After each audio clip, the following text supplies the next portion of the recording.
Wicked. Brrr. My man, I like that flower of life that you got going on there. Yeah, thanks, man. It's visibly green. Yeah, fluoro, shining the green light. So, man, like you were saying, that we have crossed paths a few times. It's always been beautiful and wonderful. We've always been up to doing some cool stuff, creating spaces and doing, giving some downloads and sharing some magic. I've never really delved too deeply into it, but I'm ready to do so here. All right. Yeah, let's do it, man. Yeah, so why don't you just give us a quick little intro on who you are for those who don't know you? All right. So my name is Cole Az.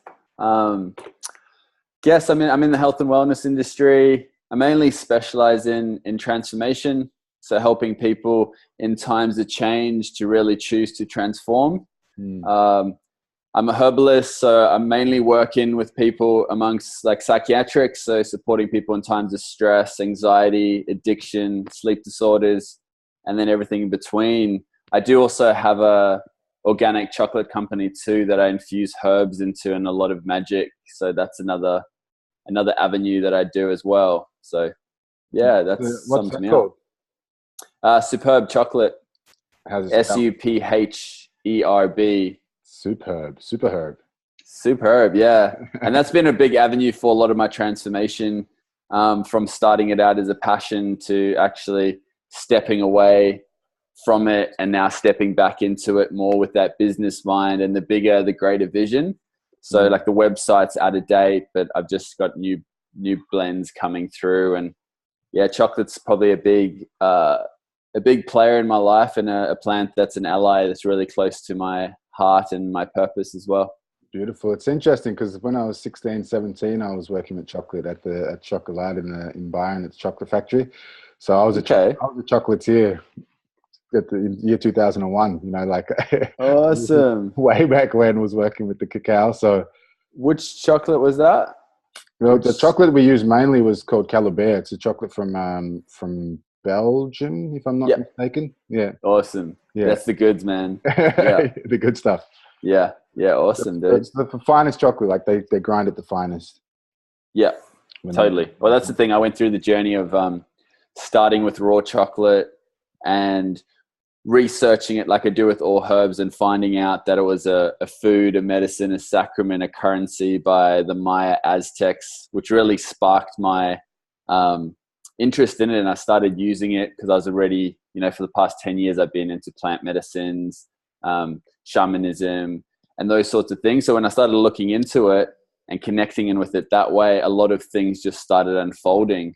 And that path actually led me to the end of my raw chocolate journey, where I was in 60 stores around Australia, and it was just like, I was like, this isn't what I actually want to be doing, and took some time away, and then actually came up, reconnected and was sourcing some really good Belgium chocolate and starting that whole journey of the perfect medium for chocolate to spread the herbal message. So now I don't do raw, I do rich. Yum. So there's a transfer there. So that's what you're sourcing now is the Belgian.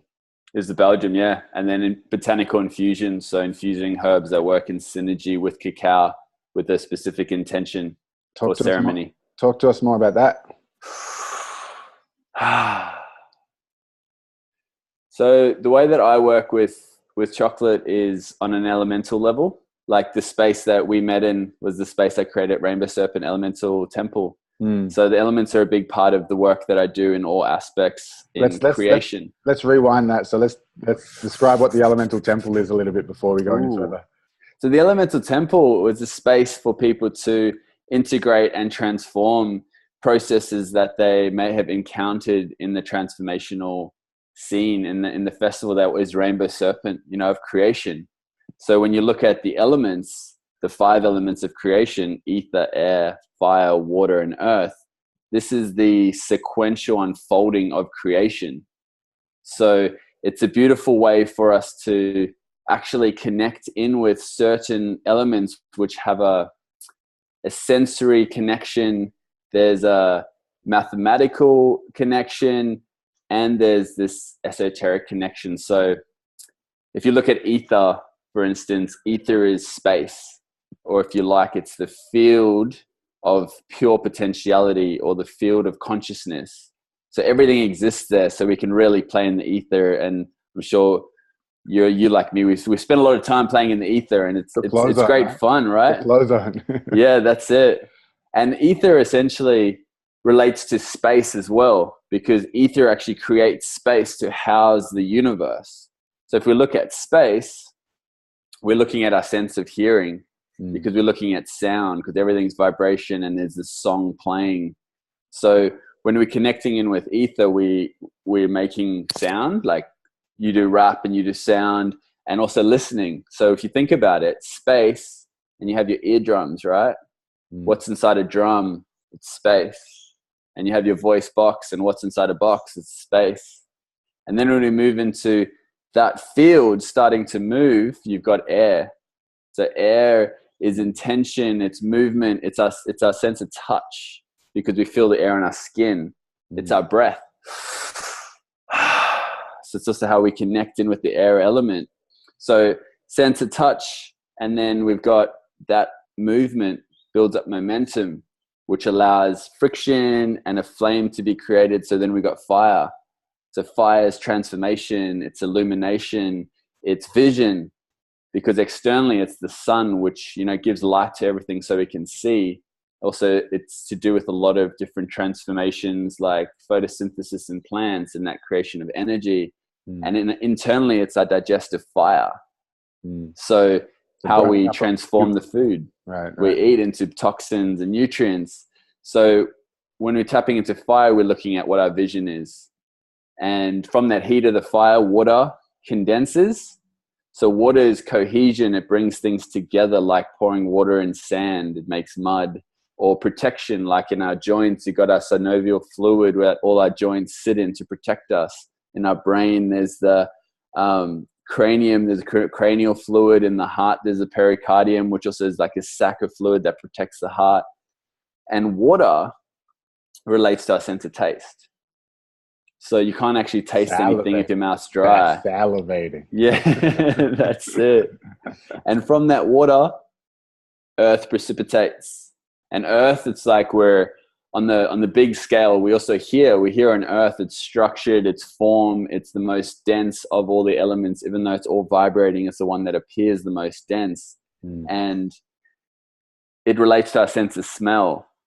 So the smelling of the trees and the leaves and the flowers, or the chocolate or the coffee or the beer or the tea, or all the goodness, you know, pheromones. And you even think about this when someone's knocked out and they have like that little like snuff, that ether. They give them ether to sniff, and then they're awake again. Even that whole, like, the way that the world is like put together with all these like synchronicities, it's really great. So essentially also when you connect in with nature or the earth, you're connecting and communing with nature, which essentially is consciousness, which is the ether as well. So we go back into that whole cycle. So what I realized with that, coming back to chocolate, because it all comes back to chocolate, is that when you're doing a chocolate ceremony, because it's an elemental ceremony, what you do is you start by, we're here on earth and we want to get to ether. So what we're doing is we're connecting in with chocolate, which is the food of the gods.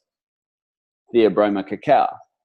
So a botanist named it Theo, which is Theos, which means God, and Broma, food. So botanist, the scientist, named it God, food, which is really curious to look into that. But when we ingest this plant, what we're doing is we're allowing it to express its consciousness through us, like any plant medicine that we do utilize. So we want to give it as much information about what our ceremony is about as possible. So we start by smelling the chocolate.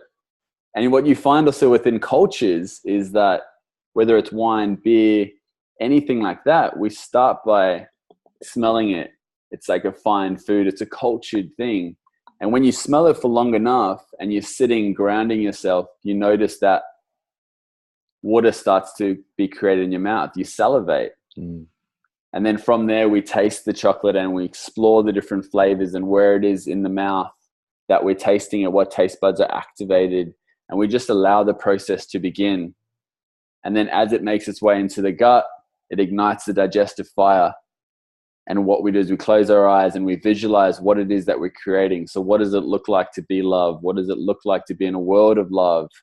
And when we got that vision, we bring in the air element through our breath and we breathe it in, and we allow ourselves to feel what it feels like to be love, to be in a world of love or peace or whatever that intention is. And by feeling it, we're becoming the right condition to attract it in. And then we move into ether, where we listen to what wants to happen. So it's at this point where the spirit of chocolate is within us. And then when we reach the ether, that field, it's like that's where chocolate plays. Chocolate really is a mediator between the earth and the ether. So it really helps to amplify your intention out into that ether and attract it back into that hologram. Because I mean, there's a lot of myth around chocolate, and it's super juicy. But one that I really like is how chocolate was given to the Maya, and this is through Kukulkan. So Kukulkan is the winged serpent being. He it's funny because it's like rainbow serpent almost. It's a big serpent, and he's got rainbow wings, and he lives in paradise where all the gods live. And he's the one who gave the Maya his grain and all the fruit trees, and they built those big pyramids to worship Kukulkan. He's got a lot of different names as well. But one day Kukulkan was like, the Maya really love me, and I'd really like to give them something really special. So he flew up through the morning star over a rainbow into paradise, and he said to the gods, I want to give the Maya cacao. And there was this big uproar, and some of the gods were like, yeah, sure, we can give it to them. And others were like, no, that would make them like us. You've given them enough. You know, there's this whole, it's sort of like the forbidden fruit in Christianity as well. There's the serpent wanting to give them fruit that they shouldn't eat. Anyway, so while there's this uproar in the ether, essentially in paradise, Kukulkan's like moved his way out and grabbed a small cacao tree. He's like, yo, argue amongst yourself. I'm gonna do what I'm doing. Yeah. He's like, you guys chill. I'm doing this shit. And pretty much like bailed back up a rainbow, the morning star in the morning, presented the cacao to the Maya and showed them how to grow it, showed them how to prepare the chocolate. And he could hear this disturbance in the field, so in the paradise, of all the gods knowing what he did. And they say at that point is he got banned. He got banned from paradise, and he was never allowed to go back. So it has that link to like the forbidden fruit in Eden and being banned from paradise. But it also gives this like element of there is this serpent with rainbow wings that is in these ceremonies, in these chocolate ceremonies, and he's still within the earthly realm. So it's pretty fun and mystical with dragons. And I was actually watching, have you watched the Mystical Creatures thing that like by the same lady who wrote Harry Potter? It's like it's like a magical. Yeah. It's like it's a book, and then there's a movie. I only watched it the other night, and they had these little dragons. Yeah, it's pretty cool. Little snakes with wings, and I was like, "That's Kukulkan." I was like, incarnate. So, yeah, man, chocolate's been something that's just brought a whole lot of stuff that I've had in my life, from mysticism, from Judeo-Christian stuff to, stuff in the jungle to India. It's all that spiritualism. And then it comes in for me, and chocolate holds it as this container. And it's out of all the plant medicines, it's the one plant that spread its seed to every corner of the globe and into everyone's hearts. And it's a legal thing too. Like it's legal in a lot of, countries. It's this thing, it's this medicine. Yeah. What do you, because I'm a big believer in intention is a lot, like there's so much power in intention. I've seen it happen so many times when something's done intentionally. And when even from leadership, from like, the officers in big business to me just playing basketball and intending to like touch the rim or play, intention in holding a space, intention with my sessions one-on-one, or intention with like, it's everything really, like when it comes down to it. So I'm curious to know, you've just described a whole bunch of cool stuff around the chocolate. How do you bring, because you were in 60 stores, I don't know how many stores you're in at the moment. Like, what's the kind of intention you bring into the chocolate with, you know, that you're spreading out there? And have you heard any kind of stories or come back to you from people who have come across your chocolate that have been like, oh my God, that intention has worked? Or, you know, have you had any feedback from your own intention? So do you have an intention when you're, you know, creating the chocolate, when you're starting the business, and when you're putting it out there? Is it written on the package? You know, how do you send the message of what your intention is through the chocolate? And have you heard any cool stuff? Have you received any cool feedback around that? Yeah, cool. Thanks, man. That's a great question. So my intention with the chocolate essentially is to reconnect people with themselves and reconnect them with the earth through a superb herb chocolate. So how I do that is I make my chocolate in alignment with how the Aztecs, Maya, and Inca have used it. So it is a food, so the best quality, the finest food that it can have. Medicinally, as a medicine, it's got herbs with medicinal properties in it. As a sacrament, it's made with intention. So every bar is made with a specific intention. And so that changes bar by bar, or whatever mood you're in, or like how does that pretty work? much, yeah, it depends. Like, I guess the last few months, I've had like 6 months off actually making chocolate for everyone else, and I stopped making it, but I was still making it for myself, and that was just getting myself clear. And the bar that I'll be releasing within the next 3 weeks is actually a hemp seed and turmeric bar. So that intention, I actually just wrote it down, is essentially reconnecting with yourself, self-love. So it's actually designed as a tribute to all the beautiful, powerful women in my life who work so hard, you know, within this masculine world that we're in, and can sometimes lose touch with that femininity. So it is actually about bringing back in, nourishing themselves, taking that time to reconnect in with themselves, their senses, you know, feel sensual, feel sexy, feel loved up, and connect in. So that's the intention with that one. And that's the only bar that I'm going to be releasing out to retail stores probably this year. And then we'll have another range, which is actually just for the Secret Chocolate Society, which is just for people that get a few more, get the idea of the chocolate and want more. So in regards to how has that intention been received with people, often in a lot of my chocolate dreamings, I have had people literally say to me, I've never experienced chocolate like that. Because it is a way where people just eat chocolate all the time. And chocolate's great because she doesn't actually mind. As a plant spirit, she doesn't mind. She'll just make you feel good. But it's when you use her with intention that she'll actually align you with your path, and she'll take you on your journey. Unlike a lot of the other plant medicines, like in the jungle, they'll take you on these journeys, and then you need time to integrate that experience. Whereas when you use chocolate with intention, your journey begins. And she takes you on your journey bit by bit. So it always unfolds in a very interesting way, starting off with the sweetness, then a little bit of bitterness to like make space, and then back in with more sweetness. So I guess that's been a big one. And people really, I mean, I've had people who in their fridge, they'll have some Cadbury's chocolate, and then they'll have some Panna chocolate, and then they'll have my chocolate, you know, and they'll just eat the Cadbury stuff whenever, or try not to. And then the Panna will be like their treat after dinner. But then my chocolate is really when they want to connect in.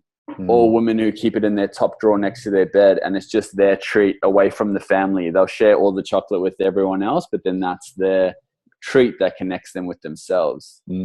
So I guess that's the way that I've seen it really come back in. And it's just a beautiful invitation for people to connect in with themselves again, because everyone loves chocolate, right? It's a great excuse essentially to be conscious. And do you have any, like, is it written on the package, use this with intention? Is there any kind of instructions? Like, do you encourage people like directly like that, or do you have any videos online, or like, you know, places where people can go to go, this is how you use this chocolate, this, you know, medicine, this sacrament, this food? That's also a really good question, man. So with the chocolate as well, like I have got a few videos and I am creating more. So essentially when I first did the chocolate, it was like, this is a great idea, and it's all just flowing, and everything was just flowed with passion. But you also know like that passion will get you to a certain point, but also like burn you up because there's no like grounding in passion. Right. So that's essentially what I learned. So I didn't actually have the systems in place for it. So at the moment, what I'm doing is it'll be launched, and when everything's launched, it'll come with the videos and with the intention, Beautiful. everything like that. And part of what I like to do with chocolate is it's integrative and it's transformative. So why I talk more about chocolate when I'm talking with you about chocolate and not cacao is that only 4% of the population know what cacao is. And I want to affect everyone, you know, and same as chocolate dreaming. When you think of dreaming, it has that mystical aspect. It has that creative aspect. But when you talk about ceremony or ritual, it can be a bit more exclusive, weird. a bit exclusive, or a bit woo-woo, a bit like, oh, what are they talking about? That's that woo-woo stuff. Totally. So mine is, it's all about like bringing about a healing culture. So helping people to be interested in it and having the right language there. So I'll read you what I actually just did this last night with the chocolate, because obviously Easter's about. And so the intention behind the hemp seed chocolate and the turmeric, just to look at the energetics of them. If you think of the seed of the hemp seed, it's this powerful plant that is high in omegas, it's high in protein. It's been on such a journey around our society with being banned and, you know, even being called like marijuana or Mary Jane, which can also be linked to like Mary Magdalene, which is that whole fellowship of the rose. And there's so much intrigue around this plant. But the seed, it's almost like going through the whole process into the blossoming, and then all the information is stored in the seed. So it has this potential and this nourishment for the soul in there. And then the turmeric is a root. So it's really getting us rooted in with the earth. And it's also something that's been used by yogis. They say that turmeric was first actually probably used as a dye. And when you look at yogis' robes, that orange, that was originally stained with turmeric. And then it's also really good for the body, muscles. So if you can be more flexible. So this energetic of using a root of the plant, which has got your roots in, and all the way through the cycle into the seed, it holds this seed of information essentially for nourishment. So again, what I got for the intention of that, which came through, I was saying again, one of those seeds, it reminds me a lot of the stuff we're talking about. It's a great reminder. Looking at your shirt, the flower of life, you got the seed of life in there, the fruit of life, you know, like a lot of what we're talking about, the ether being birthed, the geometrics, the mathematics. It's reminded me of just looking at your shirt, everything you're saying coming through the seed. It's like it's blossoming from, you know, this is like I hear it's like, you know, the building blocks of reality of the universe, you know. Yeah. Awesome. Yeah. Thanks for that reflection too, man. Thanks for knowing that. And it's interesting because the flower of life plays a big role within my labels of the chocolate as well. Likewise, if you look at the logo of this podcast, you can see it, that logo in there. So it's awesome. It's interesting, that attraction, you know, like attracts like kind of thing. Like, of course, we're here right now. Totally. It's only one thing happening, right? Yeah. It's good. So if you don't mind, like, or if you want to hear it, man, I can read you. Give it to us. The intention. So this is for the hemp seed and turmeric chocolate. Indulge in the mystery and magic of chocolate, essential and nourishing botanical infusion, crafted for you to deepen your connection and journey back to who you truly are, divine. That's it. So I like to paint more of a picture for people to enjoy it rather than tell them. So the people who get it, eat the chocolate, and then then go online and check it all out. There will be videos there, and as it evolves, there'll be a whole lot more. And yeah, there's a lot coming within that. But chocolate as well is actually, it's like a hobby business within my company where I'm also allowing it to be structured in, but it's not my main focus.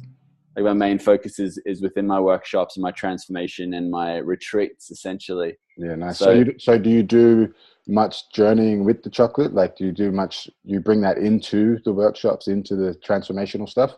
I do run a chocolate dreaming, which is, we use chocolate. It's a full chocolate ceremony. So I do nano ceremonies, I do micro ceremonies, and then I do full ceremonies. What do they look like? What's a nano? What's a micro? Like, what do they look like?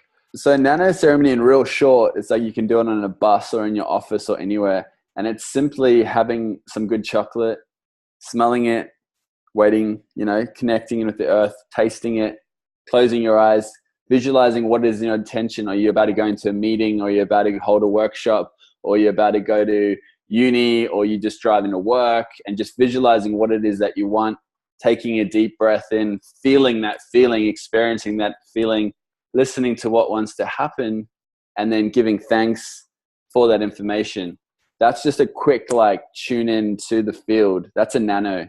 Yeah, and essentially the micro is where we're in a group and I talk a bit more about chocolate and we go a bit deeper. And then the full ceremony is we go through 5 levels of chocolate dreaming, which is calling in the elements, the gnosis, which is the chocolate wisdom, the praxis, which is the ceremony, and then the intellectus, which is the integration. So we talk about chocolate, we talk about the elements and how we do the ceremony. Then we do the ceremony as a group. And then when we get into ether, when we're listening, we go into a sound journey. So with crystal singing bowls that I work with, Dig, and we journey for about 45 minutes to an hour in that space. Wow. And then we come back, and the intellectus of the integration phase, once we finish that, we do a gratitude fractal where we give thanks to just increase that capacity for manifestation as well. Beautiful. Sounds like fun. And I mean, now that I'm making chocolate, it's pretty much the only way it's available now is through workshops that I'm doing. So now that it's sort of just like shifting chocolate around, like a bit of a chocolate dealer. So people that get me and come to my things, and I'm like, oh, by the way, I make chocolate and I've got this batch. Do you guys want some? And then. So do you supply like you're a distributor, like you supply to other people who want to run ceremony and the micro and the ceremony as well, or is you just more like direct to kind of retailer, I guess? Cool. At the moment, it's just the current process is just me. But the vision is, yes, we'll have a retail sector, and then there is some people who will be running ceremonies and distributing the chocolate through that way as well. So it's just as it wants to flow. So chocolate has this interesting itself where it wants to be. Really interesting process when you work with chocolate, because it's energetically bitter and sweet. So if you think of sweetness, it's nourishing, it's love, it's compassion, and that has that effect on the body and spirit. Sweet things are just so juicy and yummy and all about the love. And then bitter things, if you look at all the plant medicines, all of them are bitter. And bitters, with those alkaloids, they actually stimulate the body to get the digestive juices going, get the liver active, because it's almost like a toxin. So it actually prepares the body to let go. So to remove toxins out and move things away. And if you have too much bitter things, they say you become spacey because it creates so much space. So that's where you think about like psychedelic plants and eating too much of it or drinking too much. It's like you get really spacey into the ether. So the journey for me has been very much that, like it was founded on a loving relationship, which then also our time passed. And there's been a lot of different things that have happened to me personally along the way. And I've just gone through my biggest, what you could call bitter stage, end of last year, beginning of this year, of letting go of a lot of things and transforming. And it's coming into the sweetness again. So it's definitely just the seed beginning of the chocolate again, and in a more grounded and earthed process where it's not just a dream and it's not just driven by passion. There's a lot more method and systems in it and community around it as well. So yeah, I'm really excited to watch it all unfold, really. So, sorry, man. Fun. You're right.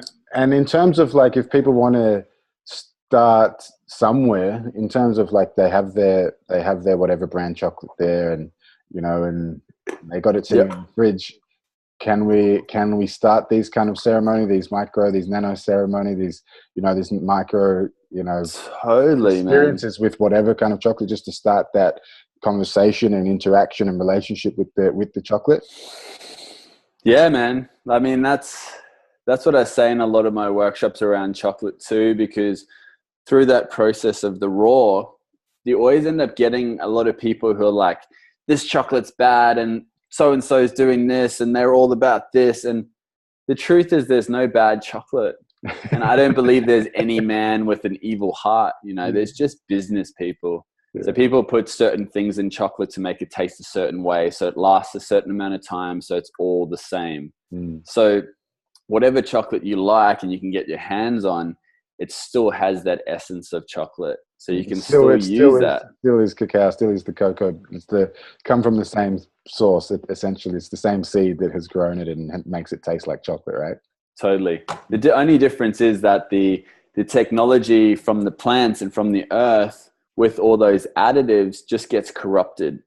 So the information won't be as clear. But I mean, I always say to people, if you're in Morocco and you can't get any chocolate and all there is a Kit Kat, it's like, get it. Even if you just nibble a bit and you want to do a chocolate ceremony, then do it. But that's the main vision with the chocolate and the Secret Chocolate Society, is that we're all out there doing ceremonies wherever we go, and we're actually harnessing these allies and starting to awaken up to what plants are out there, because plants were here before us, and the plants are actually running the show. You look at coffee, tobacco, hops, grape, chocolate. We're just like these little puppets spreading their seeds. The poppy is going hard. Oh, yeah, poppies. Yeah. Yeah. Well, that's also really big behind like a lot of the military complex as well, where it's all going. So exactly. Chocolate helps people to, like, I see it as a gateway. So it's just like a beautiful opening to the plant realm, where in the chocolate ceremonies, it's fun, right? So if people go, oh, this is just fun, and they don't take it serious, she's just going to make them feel good and they'll carry on their business. Whereas if they take it serious and they set intentions, it will open up a whole nother world of plants to them. Because what a lot of people don't know is that chocolate contains the base chemicals of a lot of the plant medicines out there. So tryptamines, phenylethylamines, cannabinoids, methylxanthines. So we're looking at, like, with the tryptamines, psilocybin, psilocin, LSD, phenylalanine. We're looking at like MDMA, mescaline. Through cannabinoids, obviously cannabis, which is actually the anandamide, which is the bliss chemical in chocolate, which is like ananda is peace, and another scientist named that anyway. And then methylxanthines as well. Methylxanthines is like coffee and theobromine. So when you look at those base chemicals on a molecular level, they're activating those pathways. So if you ingest any of those other plants, it's more receptive to your body because it's already opened those pathways up. So something that chocolate taught me was also about, like, as above, so below. So you got spiritual and molecular. So when they match in a molecular makeup, their spirits interact as well.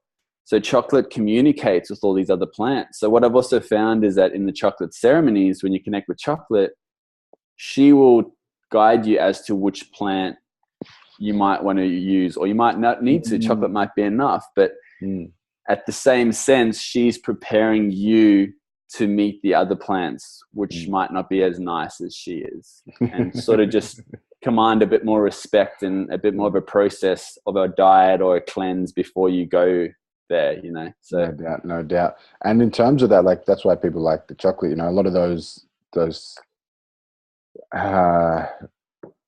the molecular, I guess, what is it, substances, or what would be the correct terminology? Yeah, like the active ingredients, chemical makeup. The chemicals that you mentioned are involved in flow, like flow states and peak states as well. Like a lot of those combinations are, I know it's releasing lots of the serotonin, it's releasing a lot of the anandamide, like you mentioned, it's releasing a lot of these the combination of compounds that create flow, and no wonder people love it. No wonder people are like, oh, chocolate is great. In terms of that, is like, I know that there's some like combinations, like putting chili, or putting like the cinnamons or the nutmegs, or these different kind of spices as well with the chocolates can create new things again, and new compounds and new experiences for the body. Mushrooms, different kind of mushrooms, chuggers, cordyceps, and all of these types of things. And have you played with much of that in terms of the chocolate that you make, and have you found different combinations that create particular states? Yeah, really good question. I've played with a lot of different herbs and chocolate. And essentially, chocolate plays well with pretty much everything. And I guess the most unique on all levels, and that's why I'm launching this chocolate, is actually with the hemp and the cannabinoids. So with that anandamide and like even the CBD in hemp seeds. And then on those terms as well, with the turmeric and the curcumin being active through the polyphenols. So chocolate actually contains polyphenols in its fats. So the turmeric that's in the chocolate is actually more bioavailable through the chocolate. So there is this connection with nourishing and then connecting in and just healing, essentially. So as far as other combinations, well, ones that I have at the moment, one of my favorites is frankincense. Actually, I grind down frankincense resin because I work a lot with frankincense in a lot of my ceremonies. Also chewing it, because it is actually the first chewing gum that was used. I call it Jesus chewing gum. So that it's good. Oh, you probably chewed on it. Like frankincense, myrrh, and gold were given to Jesus by the wise men. Probably Essenes. And if you look at gold and how valuable it is in our society, myrrh and frankincense, that information is just getting released based on lack of research, because resins actually don't mix very well with glass. So back in the day when they're studying all these plants, all the equipment would get really fucked up from the resins, and they just chuck them out. So they just said, oh, let's just put it in a too high basket for now. But what I'm noticing now is that they've updated all their processes. And I think it's mainly because of the cannabis becoming legal and more information and more money in that sector to research it, that now they can research all these resins, and information on myrrh and frankincense is pretty out there of what it can do. And so that's another one that I've been playing a lot with. Because, can you just share a bit on what it can do, and like what the research states or shows? Yeah. So frankincense, really good for inflammation in the body, and also ridding any bacteria. It's also antibacterial, also really good for lifting the mood, repairing the gut lining as well. So this is internally? Internally, yeah. So you can get it. I use it in my practice, in my herbal medicine practice, in tincture form as well, mainly for pain, as an analgesic as well. In cosmetics, they're using it a lot for its cellular rejuvenation properties, so anti-aging, that sort of thing. As a burning resin, it does open up the lungs, so really good for things like asthma and also lifting the mood.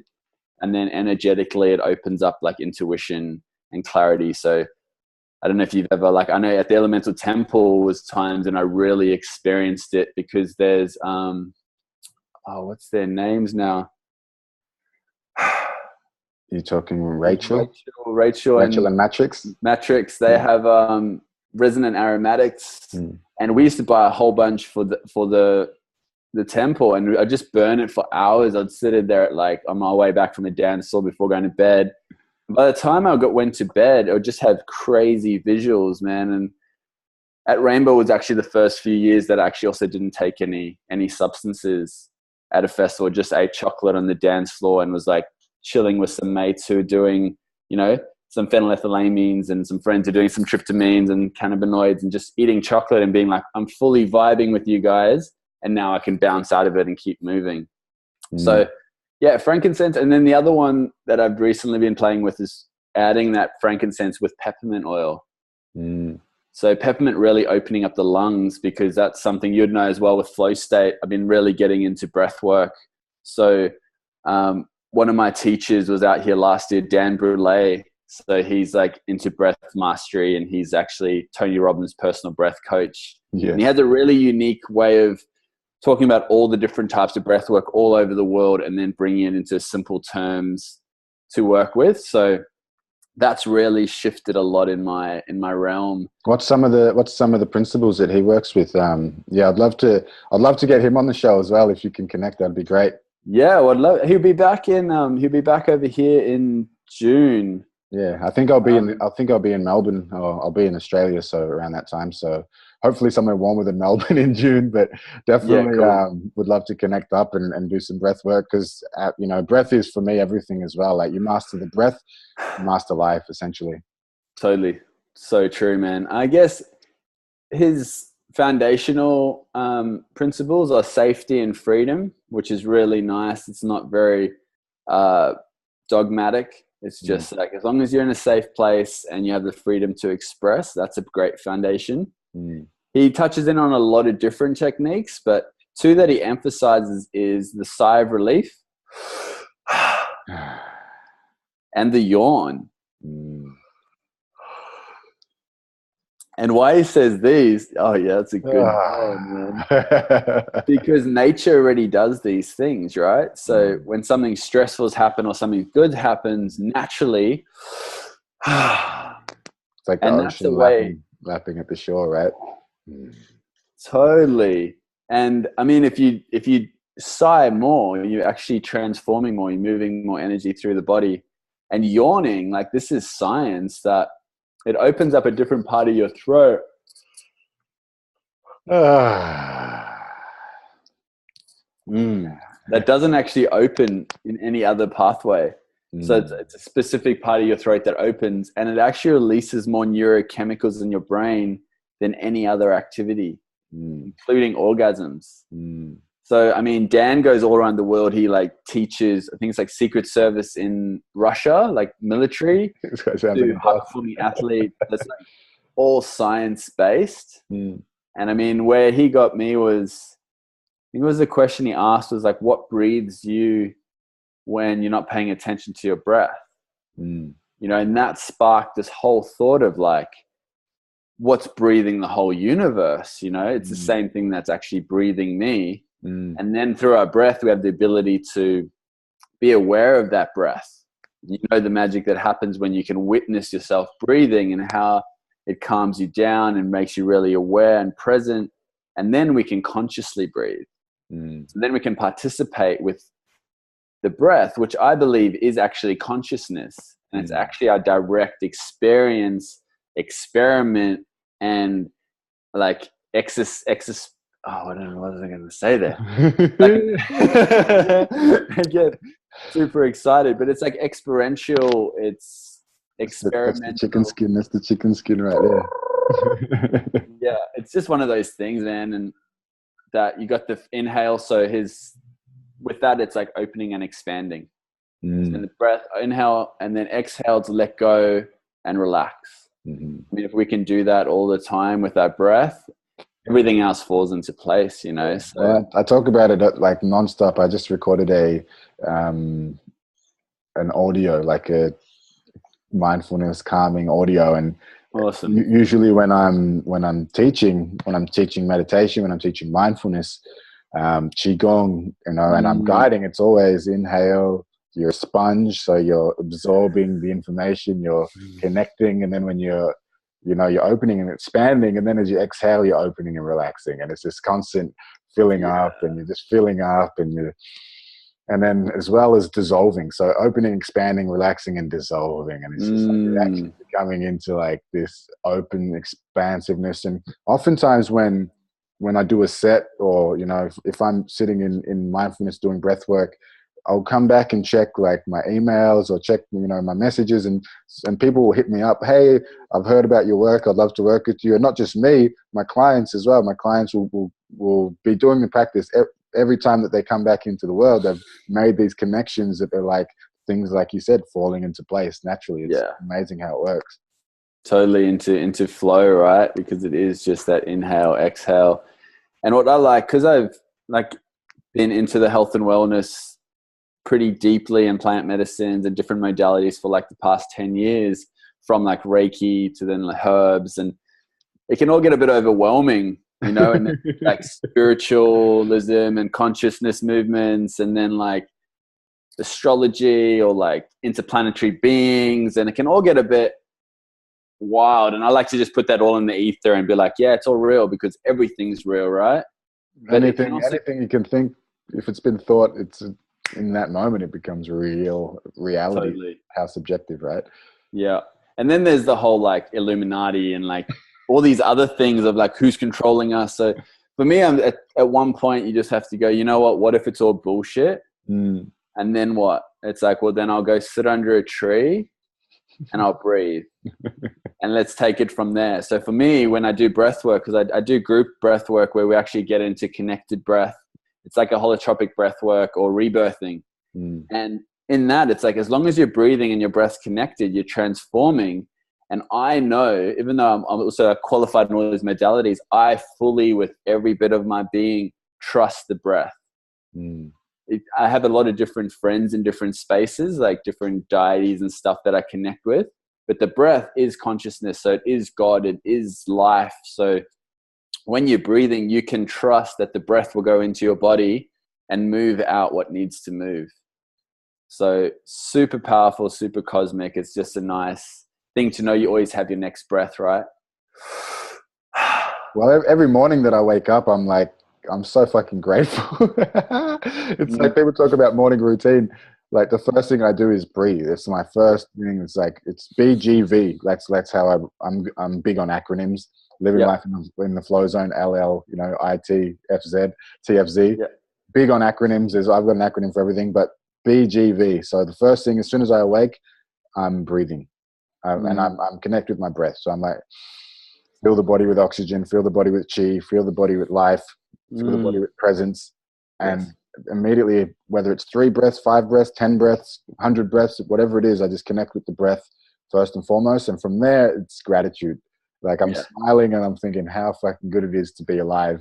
Like how, you know, some people wake up, they don't wake up, or, you know, or wake up and immediately there's going into like whatever they were stressing about the night before, or the nightmares they were having, or sleep, or they'll go in and interact with their world, which is, you know, pick up the newspaper, turn on the news, and it's already it's nothing really good to be to had a lot of 10% of the news is probably good news, you know, in those media places, or checking the emails or checking the online, and oftentimes we're bombarded with stuff that's not that easy to be grateful about. Totally. So instantly it's gratitude, and then from there, once I'm connected with breath, once I'm connected to gratitude, I'm connecting with my vision. You know, so BGV, you know, that's very simple. It can be 2 minutes, it can be 10 minutes, it can be an hour, however long I want to spend there. But that breath connection is humongous for me, and it's, you know, I think it's so powerful. I don't even know the specifics of why it's so powerful or how it's so powerful. All I know is that when I'm, you know, if I'm sitting in meditation, or if I'm standing in qigong poses, or if I'm connecting with breath and movement, or if I'm doing sport and thinking about the breath, and I'm having conscious breaths. So if I'm having 60 conscious breaths a day, or 10 conscious breaths a day, or whether it's if I'm having 300 conscious breaths a day, life just seems to flow better. You know, like my intention and my what I see in front of my eyes seem to connect more and more. Yes. I don't know the science behind it. All I know is that I feel like I have a better time, and anyone who I see practicing it seems to have a better time and becomes more in flow. So I love that you have the breath as part of your nano ceremony. You know, that's part of it. It's really, really excites me to hear when more people are talking about the breath. Yeah. And it's really curious because, like, in that unfolding of the elements, with air being intention and the breath, and the more you do it, it sparks that fire, which is your vision as well. So like it leads into it. And yeah, for me with breath, man, it's just, the beautiful thing is that there's so much science to back it up as well. It's sort of like those are the two main modalities that I do, a lot of sound healing and a lot of breath work. They both got that science background, and the ancients have used it for thousands of years, and now science are like, hang on, this stuff works. And when you think of our breath, we got waves, inhale, exhale. So it is actually a waveform. It is a frequency that when we connect in with it, it shifts our frequency. So we can change our heart rate. We can change all these different functions in our body through our breath. And when you're saying conscious breath, man, like the sigh and the yawn, how weird is it that in our society, those are the two things we stop ourselves from doing when we're around other people? So it's like, we feel like if I sigh now, I might be bored, or I might be like tired, but really I'm just like, shift, what's next? Let's bring it. And if I'm yawning, I'm just like actually processing the information. I'm not bored. I'm just moving it. So how many like a roar? It's almost like a silent roar, like, you know, like the lion. You know, you look at a cat yawn, it just loves it. It's it looks like they're so happy when they're yawning. You know. Yeah, it's super powerful, man. So I encourage everyone to sigh more and yawn more, because that's also another thing Dan says is like double up on nature. So if you realize you've just yawned, yawn 2 more times. Double up. Realize you just sigh 2 more times. It's a beautiful shift into a new paradigm. Once you finish one thing, take a few sighs, move on. New paradigm. It's ancient tech, right? yeah, totally. So check out his book, man. Dan Brulet's book is Just Breathe. Yeah, hell's yeah. He goes through everything, man. He speaks to Navy SEALs, his mates. He's just like, for me, he's like the one guru master that I've actually met and sat in front of a dude, and I've just gone, this dude's a master. And he's a dude. Like, he's such a dude. So yeah, I highly recommend his work. Hell's yeah. Just Breathe. Just Breathe. Audiobook, ebook. I think there's an audiobook and there's an actual textbook as well. So he talks about all the different types of breath work, from like Qigong breathing to Kriya Yoga to like Sufi breathing, box breathing, like what Navy SEALs do. And then he'll talk about the science, and then he also gives you practices to do. So it's very experiential as well. And I think it's huge as well. Like, mindfulness is becoming a big thing. It's funny, mindfulness, we call it mindfulness, but me and my friend Benny, we call it mind emptiness. You know, I call it mindfulness. It's like kind of defeats it. It's like sends the wrong message almost. Mind emptiness. But, you know, that's becoming huge. It's becoming a big thing in the corporate world. And, you know, it's becoming like these kind of well-known terminology with all the coloring books, you know, the mindfulness coloring books. I think 6 out of the top 10 bestsellers were coloring books, or mindfulness coloring books a couple of years ago. And, you know, it's becoming a huge thing. So I'm really loving that. And the vision that I see is always of a mindful world, of people practicing mindfulness, of connecting with the moment, connecting with the breath, connecting with presence, and, you know, connecting with their power, you know, and it's great to be visualizing that, and like part of that visioning and aligning with that. You know, anyone who tunes into this podcast and hears us talking about this stuff, you know, it's planting seeds. It's planting seeds. We talk about seeds, you know, spreading the seed of consciousness, of awareness, of presence, you know, and I think these are important things. So thank you for doing the work and you know, being part of that, because it's, you know, we need more people doing it. Because if you know, you look around at the world and we see, you know, however much percentage of the news is often skewed to one side. Yes. You know, but it's not the case that it's the only way. If you actually look for it, there's plenty of good news going on as well. Totally. Yeah.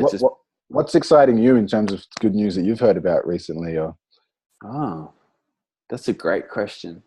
Good news. I don't know if it's good news, but I always get really excited when the news, like something viral happens. And I was actually going to do a talk about asking people, what do they think about the cricketers? Actually, with this whole cricket thing, I don't know watch TV, but when I hear about something, I'm like, there's something else going on. You know, there's like some big shift happening when not everyone's talking about that, while there's something higher vibrational going on. So whether it's war or cheating by the cricketers or Commonwealth Games or something like that, I know that there's something greater brewing. So some solar flares are happening or something's going on. Yeah, all the things that happen. So I guess my best news would be that like you have this moment, right? And it's like right now you have a moment to breathe and create what it is that you want, and to really be connecting in with lots of people with powerful vision for a better future, and not only just doing it because we want to save the world, but because it's actually what fills us up. And then through sharing that, we inspire others, like spreading that light. So I think that's the good news, like speaking with clients that I've had and working with them with their vision, getting clearer with my vision, and knowing that there's so many of us out there doing the work and that know what we're meant to do and actually know it now. So I think that's the best news now, is that we have this moment, right? And we're aware of it. And what are some of the I guess wins that the clients have had, and like what's some people that work with you, and you know what kind of work do? You talk about the transformational work, like what does that entail, and what are some of the results that you're seeing? So people that I work with, often it's like going through a time of change from, you know, working a job that they no longer want, or, you know, coming out of a relationship, and just really being able to move through, whether it's addiction or, you know, it's all forms of addiction, where it's addiction to a certain relationship or a certain type of being. So to actually be able to really clear that back, connect in with themselves, and then being able to express themselves. So connecting in with that deeper side of them. So a lot of my clients are actually within the health and wellness industry as well. So I sort of look at like a healer for healers, how we can get clearer and also package what it is that we're doing, position ourselves so that we can be in alignment with sharing our message greater without the stigmas around money and those sorts of things, right? And then also just being able to, like in the one-on-one work, being able to clear shit as it comes up. What do you mean by the stigmas? Like, be specific there for us for a sec. So stigmas around like you can't charge money for helping people heal, or you can't, you know, you shouldn't be charging X amount. That getting past those self-worth issues within the healers in our society, because people will spend $3,000 on a handbag that's made by certain companies by Chinese kids, you know, but then someone won't charge over $100 for a healing session that could change that person's life. So all these healers living in a poverty mindset, it's actually opening them up to what their value is and stepping into a clarity around, well, who do you want to work with? And then you can help everyone, because we all want to help everyone, but we also need to focus on who our ideal like avatar is. So actually helping people get clear on that feeling, actually moving forward on that too, just so we can be more effective, right? Right. So like, is that saying what is the ideal person you like to work with? If you get clear on that, you can kind of speak to them. You can really, really tune into that person's needs, their wants, their problems, their issues, you know, all that sort of stuff. Yeah. Well, you're already like aligned with them, right? Being a vibrational match. And actually, so when you're clear on your vision, that's often what I find is not many people are clear on their vision. So once you get clear on that vision, what it looks like, what it feels like. So like you said, when you wake up in the morning and you do your breath work, and then you're grateful, and then you tap into your vision, you know why you're here. It's not to have this business that does this. It's like, I'm here to create peace on earth, but a bit more specific to yourself.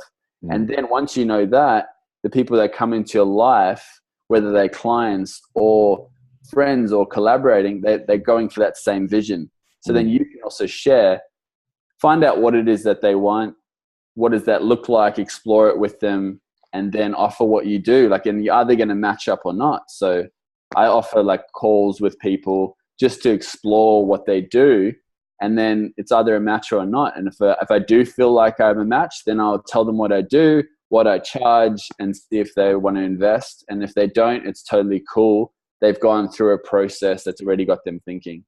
And if they do, then we move into deeper stuff. So it's essentially learning, like I do in my health consults. It's like you learn about health and then you share it. Within the business paradigm, it's like all the stuff I'm learning then I'm sharing that as well. So it's a constant, we're here together to share. And part of investing is investing in yourself. 100%. So you know, sometimes you feel uncomfortable charging because you won't pay someone. And we get this amongst the spiritual community a lot, where people don't want to pay for anything and then they don't buy anything. And I wrote this interesting piece about like being on welfare, you know, and we're okay to get onto welfare, but we won't charge what we're worth. So like, because it has to be fair. And it's like, it's this really interesting. So essentially just cutting through the bullshit and just getting people to be like, cool, like, who are you? What are you here to do? You know, money is a unit of choice that we work with. So, and alongside that, it's the peak performance with the breath work and herbs that can really start getting you going, you know, take it to that next level.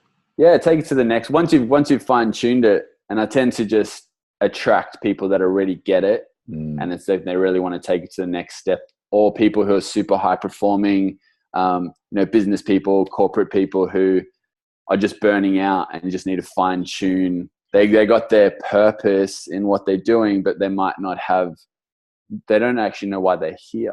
You know, they're creating this big company and this big thing, but there's this emptiness. So then it's actually just coming back more into yourself. So there's multiple ways that I work with people. Essentially, again, it's that transformation. So I say that change is inevitable and transformation is a choice. So it's up to each individual to actually choose. Hells yeah. Yeah. Sounds like super fun. And anything exciting coming up in terms of this year, the 2018? 2018, yeah, 2018. You said you're launching in a few weeks, and something happening there. What, anything else exciting happening? Yeah, well, there's the chocolate. I'm going to be going up north, doing a bit of a tour with my elemental transformation, which is sound healing and breath work. Just going to start taking it up the coast a bit. So that's going to be pretty fun to see more of the coastline and travel. Just because I've had a noble dog for about 14 years, and I've just put him into the earth a few months ago, which has sparked a big transformation for me, reconnection and freedom as well. So, and then in November, I'm actually taking a group to the jungle. On like a plant medicine in Peru.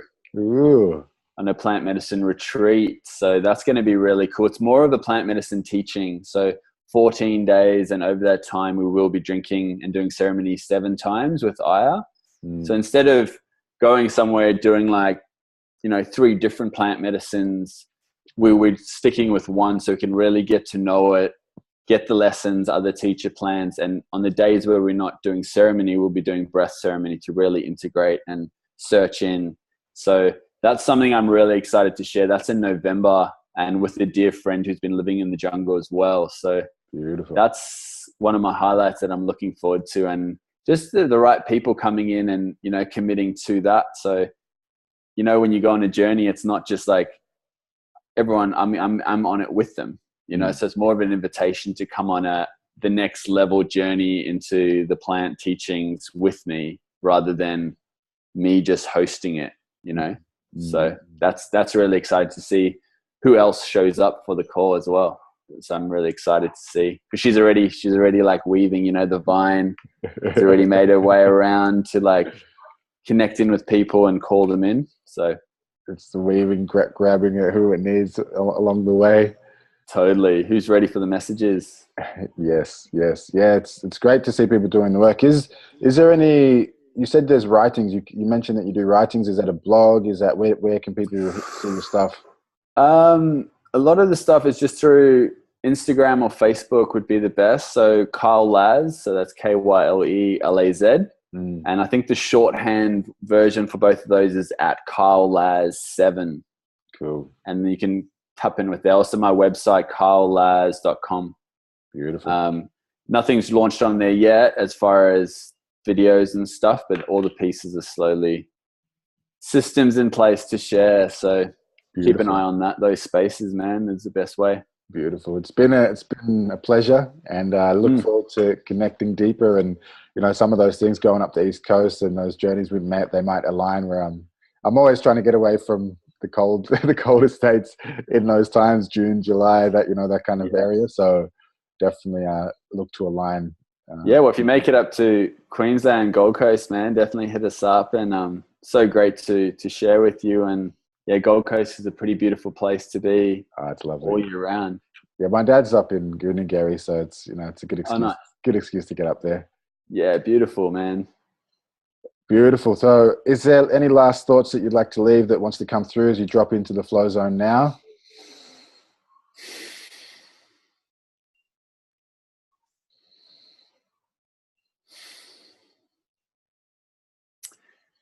I guess it's just to remind people to breathe and to just like really allow themselves to sit. Two of my favorite things are meditate more and to breathe now. So if you don't meditate, start meditating. And if you do meditate, just meditate that little bit extra morning and night to create a space in your waking state and to create a space in your sleep state, and to breathe as much as you can consciously. And that would be my advice to everyone, and just keep it simple. Keep it super simple with the kiss. Mm-hmm. Thanks so much, dude. So much fun. Absolutely love it. You have an amazing one, and all the best with all the endeavors. And I'll have to actually order some chocolate from you. I'd love to receive some. I'm curious about the Secret Chocolate Society as well. Oh yeah. So we'll release some more of that. Yeah, I want to sort of leave that one hanging there and not talk too much about it. I like just planting that seed and go, what is that? Chocolate needs its own podcast, actually. So maybe I'll get you on the chocolate podcast next. Beautiful. I do have, I do love it. I do love working with it. I make some beautiful stuff as well. So awesome. Love to compare notes, literally. Totally, man. Yeah, I'm always down. Hey. Awesome. Take care, Kyle, and thanks for tuning in, guys. Until next time, keep the flow growing and the growth flowing. Thanks, bro.